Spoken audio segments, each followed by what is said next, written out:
E isso vem ali no comecinho da semana, mas a gente tem uma semana que deve estar se encerrando agora nesse final de semana, com o presidente do PSDB Ceará, cotado como pré-candidato, ainda que ele não afirme isso ainda. Mas Ciro Gomes vai estar em Juazeiro do Norte, recebendo uma comenda na Câmara Municipal de lá, mas colocando os pés numa área muito simbólica para a base governista aqui no Ceará. Antes de a gente chegar nesses detalhes, eu queria muito saber como que você tem avaliado esse início de ano eleitoral para a base e para a oposição. Porque a gente tem o começo de fevereiro com essas movimentações, mas vindo de um janeiro que também foi muito animado. A gente teve declarações de Ivo Gomes, que mexeram com a base governista. A gente teve o Ciro voltando a aparições públicas, falando da candidatura, da pré-candidatura de Flávio Bolsonaro a presidente. Então, um ano em que já tem algumas peças sendo mexidas logo cedo. Agora me fala, é realmente cedo, assim? Isso é atípico? Como que você está avaliando esse cenário? Bom, não me surpreende esse tipo de movimentação, até porque quando a gente está pensando em organizar um grupo de oposição que vai enfrentar um outro hegemônico, que é amplo, que tem muitos aliados com muito peso, né? E aliados estratégicos do ponto de vista não só local, mas também nacional. É importante fazer essa articulação até para poder medir força e conseguir construir um arco de aliança que seja capaz de enfrentar com competitividade, e eu falo competitividade a partir de diferentes recursos, né? Não só de lideranças que apoiam, mas também de força partidária. Um partido que se quer oposição diante de um incumbente que está aí, né, num grupo político há alguns anos no poder, ele precisa também ter uma certa estrutura partidária que garanta para os seus candidatos força, tempo de TV, recurso para a campanha eleitoral, e isso vale muito. Então, essa movimentação também é nesse sentido, considerando que, olhando para o grupo do governo, você tem vários partidos ali compondo, inclusive partidos que estão sendo disputados pelos dois lados. Então, eu acho que realmente essa antecipação eu não veria como prematura, eu veria como estratégica, e marcando posição, pensando mesmo, né, a possibilidade, inclusive, dos nomes que comporão a chapa majoritária, que é, digamos assim, o espaço mais disputado né, entre os aliados, os aliados possíveis dos dois grupos, né, tanto de oposição quanto de governo. Professora, como é que você vê essa... A gente noticiou desde o fim do ano passado todo um embate ali, uma indefinição sobre como a oposição está se organizando no Ceará, né? Houve ali o início de um ensaio, um movimento ali do Ciro com os bolsonaristas aqui no estado, declarações públicas, inclusive defesas ali do pastor Alcides, né, como nome Uhum. para o Senado, como a expectativa de uma aliança com o PL. Uhum. Depois a Michelle Bolsonaro veio ao Ceará, teve aquele evento, aquela grande confusão ali com o André Fernandes, e aí uma nota do partido nacionalmente dizendo que essas conversas elas estavam sendo ali suspensas ali, que depois que o partido ia conversar com o Ciro, ver o que é que se definia, né? Uhum. E aí, desde então, tem uma articulação aí, o Ciro continua com esse movimento, né? Inclusive viajando, conversando ali nos bastidores, tentando montar ali uma estrutura, mas sem o PL ainda, né? Uhum. Essa suspensão ela permanece até hoje. Como é que você avalia esse movimento da oposição? Você acha que haverá aí um reencontro do PL com o Ciro nos próximos meses para fechar essa aliança mais consolidada do ponto de vista da oposição? Ou você acha que existe algum caminho ali para que essa oposição ela saia separada? Bom, isso é um risco para a oposição. Eu acho que esse cálculo está sendo feito, né? O primeiro ponto que eu considero importante nessa reflexão é que nenhum palanque estadual é feito desconectado com os palanques nacionais. E os partidos fazem esse cálculo.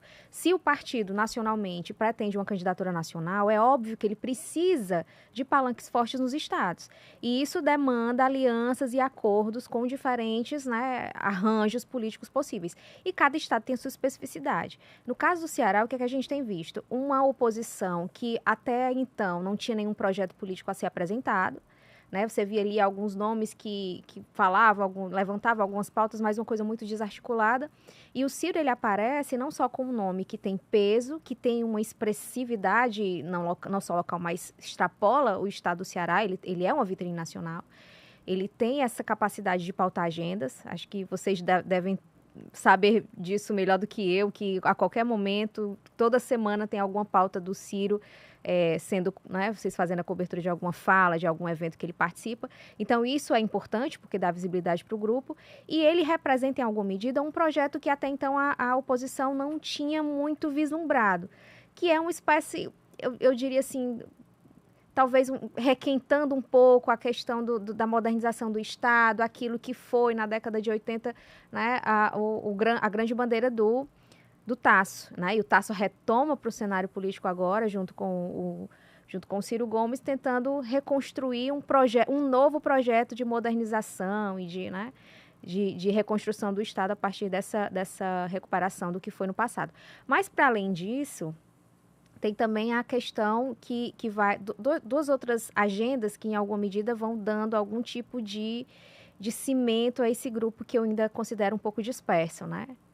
Obviamente considerando a história, a trajetória desses personagens, que é o antipetismo muito forte. Eu acho que isso é uma bandeira que é um elemento que em alguma medida conecta esses diferentes atores, e a pauta da segurança pública, que já era uma agenda da oposição, sobretudo personificada na figura do Capitão Wagner, acho que ele representa muito essa preocupação, mas que agora com o Ciro ele ganha um outro componente, porque ele consegue, em alguma medida, articular essa agenda com um discurso anti-governo, anti-establishment, né, que o Ciro consegue incorporar muito essa imagem, né? Ele consegue expressar muito bem. Então, ele conecta essas duas agendas, junto com uma ideia de antipetismo, e está tentando ali dar coesão e unidade para um grupo que eu ainda acho problemático, né? Embora seja algo que aparentemente esteja unindo esses grupos, ainda é um elemento que eu acho um pouco frágil, ainda carece de um programa mais claro e mais nítido, mas que até então a oposição, a meu ver, não possuía, né? Então o Ciro dá um pouco essa visibilidade. E, por outro lado, dentre as outras possibilidades de candidaturas majoritárias ao governo do Estado, é quem parece melhor e com mais competitividade. Então, quando você olha para o cenário, é quem teria mais condições de enfrentar a máquina do governo, né? E isso também leva em conta o cálculo, inclusive, nacional. Se você quer um partido ou um aliado no Estado com força para alavancar ou para dar robustez a uma candidatura nacional, você precisa de um nome também forte no Estado. Eu acho que um palanque com o Ciro daria um pouco essa conotação. Agora a gente precisa ver se essa unidade se mantém, né? Teve uma declaração dele, inclusive, recente, sobre o Flávio Bolsonaro, né, de que não apoiaria. Então, isso pode também criar um engodo com o PL local, né? Talvez... Por isso que essa aliança com o PL ainda não tenha saído, né? Eu não tenho as informações de bastidores, acho que vocês também estão tentando aí catar. Dos bastidores, por enquanto, a informação é de que as tratativas seguem, no sentido de que o Ciro tem tido contato ali com o André Fernandes ainda, mas o que a gente tem percebido é que o PL tem se mantido firme na decisão do final do ano, que foi de suspender. Tanto que o primeiro café da oposição essa semana, lá na Assembleia Legislativa, aconteceu sem a presença dos deputados do PL. A primeira aparição pública do Ciro esse ano, que foi também um encontro com a oposição no gabinete do deputado Felipe Mota, na Assembleia, não contou também com a presença dos deputados do PL. E eu acho que um outro ponto que foi interessante foi que nessa fala do Ciro sobre o Flávio Bolsonaro, ele não chegou a dizer que não apoiaria, né? Ele disse que seria uma decisão do partido, assim, nacional, que como era que ele ia declarar um apoio a uma pré-candidatura que não era do partido dele e tudo mais. Considerando o perfil do Ciro, de ser muito direto, o histórico dele de críticas à família Bolsonaro, foi um Ciro, digamos assim, suave, para responder sobre o Flávio Bolsonaro, né? Então, ali... O Ciro, para mim, é uma figura curiosa, porque se a gente remonta um pouquinho ali, em meados de 2020, 2021, eu não lembro especificamente qual foi o ano, ele começa esse reposicionamento. Ele percebe que em 2018 a esquerda... o polo da esquerda é o PT. E o Lula é essa figura do campo da esquerda. Então, ele seria inviável deslocar o Lula desse lugar. Então, na impossibilidade de ser um candidato forte, uma alternativa à esquerda, eu me reposiciono ali numa centro-direita e ele vai começar a fazer esse esforço já nesse tempo, né? E aí a gente vê agora essa tentativa de reposicionamento à direita, que para mim também foi uma surpresa, considerando, né, a trajetória política dele. mas que para o eleitorado, né, soa como oportunismo. Então, talvez esse seja o cálculo. Em que ponto um apoio com o Ciro Gomes no Ceará, considerando esse histórico, considerando que ele tem dificuldade de manter aliados, isso a gente sabe, né?